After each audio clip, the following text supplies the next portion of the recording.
Hello, financial freedom seekers. Welcome back to the Penny Street Journal, your go-to channel for all things investment and personal finance. Today, we're diving deep into a topic that's crucial for anyone looking to secure their financial future: financial management. We'll break down a step-by-step plan that you can follow to make your money work for you. The importance of saving 10% of your income. The first rule of thumb in financial management is to save at least 10% of your income. This isn't just a random number. It's a proven strategy that has its roots in ancient financial wisdom, dating back to the times of Babylonian merchants. The idea is to strike a balance between saving enough for future investments and emergencies, while still having enough to meet your current needs. Saving 10% is not just about accumulating wealth. It's about discipline. It's about making a commitment to your future self. When you set aside this portion right off the top, you're making a statement that your future financial well-being is a priority. But don't just take my word for it. Let's look at some real-world examples. Celebrities like Leonardo DiCaprio and Keanu Reeves are known for their frugal lifestyles despite their massive earnings. DiCaprio, for instance, has often been spotted driving a Toyota Prius instead of a luxury car. Keanu Reeves is famous for giving away a significant portion of his earnings from blockbuster movies to charity and the film crew. And speaking of frugality, let's talk about Warren Buffett, one of the richest men in the world. Not only does he still live in the same house he bought in 1958 for $31,500, but he's also known for having saved up to 50% of his income, especially early in his career. This aggressive saving allowed him to have more capital to invest, contributing to his immense wealth. Studies have shown that people who consistently save at least 10% of their income are better prepared for retirement and have a significantly lower level of financial stress. They're also more likely to achieve their long-term financial goals, whether it's buying a home, starting a business, or traveling the world.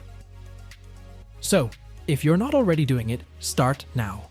The sooner you begin, the more time your money has to grow through the power of compound interest, which Albert Einstein famously called the eighth wonder of the world. The importance of an emergency fund. Before diving into investments, it's crucial to have an emergency fund. The rule of thumb is to have at least 6 months' worth of living expenses set aside. But your ultimate goal should be a full year's worth of expenses. You might be wondering, why so much? Well, life is unpredictable. Whether it's a sudden job loss, a medical emergency, or an unexpected home repair, having an emergency fund can make all the difference. From personal experience, I can tell you that having an emergency fund is not just about financial security, it's also about mental peace. When I first built my own financial airbag, I found myself sleeping better, feeling more confident, and being less easily rattled. It even gave me an edge in salary negotiations and investment discussions. Starting with a 6-month fund is a good initial goal, but don't stop there. As you become more financially secure, aim to extend that to a full year. The more you have in your emergency fund, the less you have to worry about life's curveballs. Think of your emergency fund as your financial bodyguard. It's there to protect you when things go south. And trust me, having that kind of security is priceless. So, if you haven't started building your emergency fund yet, make it your top priority. Your future self will thank you. Investing your savings. While saving is a crucial first step, it's not the end game. Your money needs to work for you, and that's where investing comes into play. Think of inflation as a snake. It may not strike immediately, but it will slowly strangle your savings over time. Inflation erodes the purchasing power of your money, so if you're not investing, you're essentially losing money. That's why it's crucial to put your savings into investment vehicles that can outpace inflation. Now, the golden rule of investing is to only invest in what you understand. If you're new to the investment world or not confident about where to put your money, start with safer options like bonds or fixed deposits. These may offer lower returns, but they're less risky. While you're at it, invest time in self-education. Read books, take courses, or consult with financial advisors to expand your investment knowledge. The more you know, the better your investment decisions will be. Once you're comfortable, you can start diversifying your portfolio. Consider stocks, real estate, or even starting a side business. The key is to have a balanced portfolio that aligns with your financial goals and risk tolerance. Investing is not just about making money, it's about securing your financial future. So take it seriously, do your homework, and make informed decisions. Housing and living expenses. One of the biggest expenses most people face is housing. The general rule of thumb is that your housing costs should not exceed 25% of your income. But let's take it a step further. Ideally, you should aim for this figure to be even lower, around 10% if possible. Why is this important? Well, the lower your housing costs, the more financial freedom you have. It frees up money that can be invested, saved, or used for other important life goals. Now, you might be thinking that living in a big city makes it impossible to keep housing costs so low. While it's true that some locations are more expensive than others, there are ways to mitigate this. Consider house hacking, where you rent out a part of your property or co-living spaces to share costs. Another point to consider is the type of housing you choose. Owning a home is often seen as an investment, but it comes with its own set of expenses like maintenance, taxes, and insurance. Sometimes, renting can be a more financially savvy option, especially if you're not planning to stay in one place for a long time. Lastly, always negotiate. Whether you're buying or renting, the listed price is often not the final price.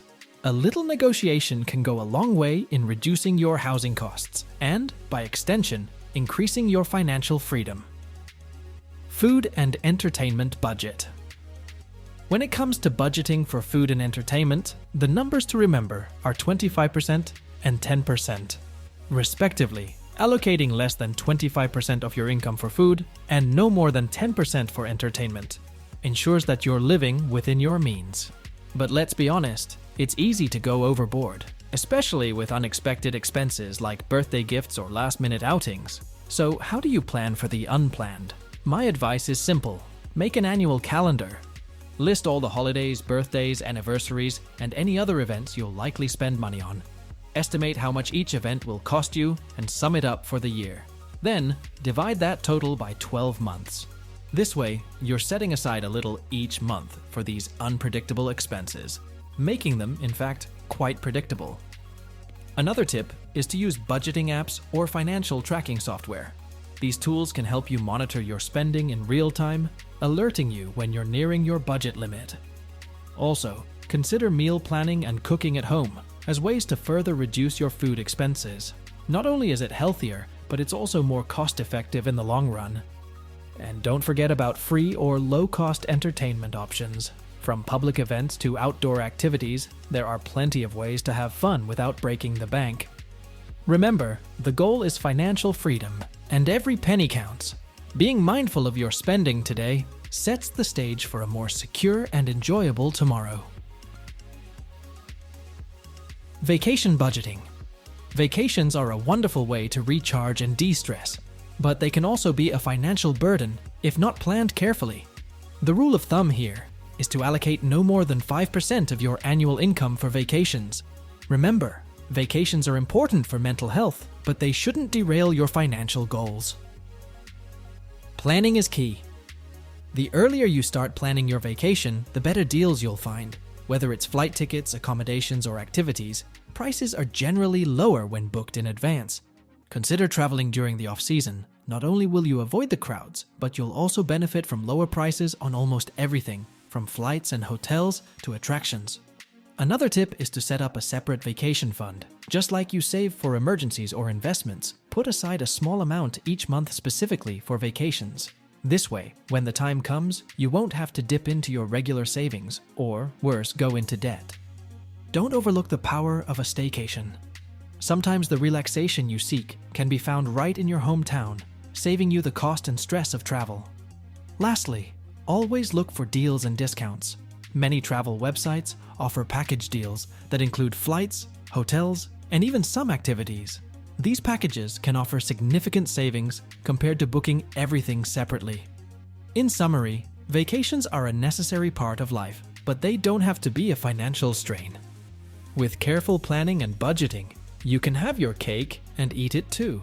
Or in this case, see the world without breaking the bank. Getting comfortable with money. Before you dive into the world of investing, it's crucial to get comfortable with your money. This might sound odd, but many people have an uneasy relationship with money. often rooted in past experiences or societal beliefs. One way to get comfortable is to keep your money close until you're accustomed to having it. Consider carrying a larger amount in your wallet than you're used to. This simple act can help you adjust to a new standard of living and make you more mindful of your financial capabilities. For the first 3 months, I recommend dealing exclusively in cash. Why? Because it makes you more aware of your spending habits. Scientists have shown that people are less likely to feel the pain of spending when using a card. With cash, you physically hand over your money, making you think twice before making a purchase. This cash-only exercise can be an eye-opener. You'll start to notice patterns in your spending and identify areas where you can cut back. It's a form of financial mindfulness that can lead to better money management. Once you've completed this cash-only period, you can transition back to using cards, but choose a card that offers the best rewards and conditions for you. Whether it's cashback, miles, or other perks, make sure your card is working for you, not against you. Lastly, keep a money journal during this period. Document your feelings, observations, and any aha moments you have about your relationship with money. This journal can serve as a valuable resource for future financial planning. In summary, getting comfortable with your money is the first step towards responsible investing and financial freedom.